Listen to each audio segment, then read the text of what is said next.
আসসালামু আলাইকুম, আমি ডাক্তার আফিফ বাশার। এই ভিডিওতে আমি স্ট্রোক নিয়ে আলোচনা করব। স্ট্রোক একটি জীবন মৃত্যু সমস্যা। স্ট্রোকের সময় আপনার বা আমার সঠিক পদক্ষেপ আপনার আমার প্রিয়জনের জীবন বাঁচাতে পারে। স্ট্রোকের জন্য সবসময় মনে রাখবেন বি ফাস্ট। বি অর্থ ব্যালেন্স, অর্থাৎ রোগী তার ভারসাম্য হারাবে। ই অর্থ আই, অর্থাৎ রোগী চোখে ঝাপসা দেখবে অথবা কম দেখবে। ফাস্ট, ফাস্টের এফ অর্থ ফেস, অর্থাৎ রোগীর মুখ যে কোনো একদিকে বেঁকে যেতে পারে।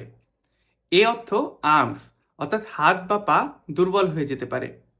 এস অর্থ স্পিচ, অর্থাৎ রোগীর কথা জড়িয়ে যেতে পারে বা উচ্চারণে সমস্যা হতে পারে।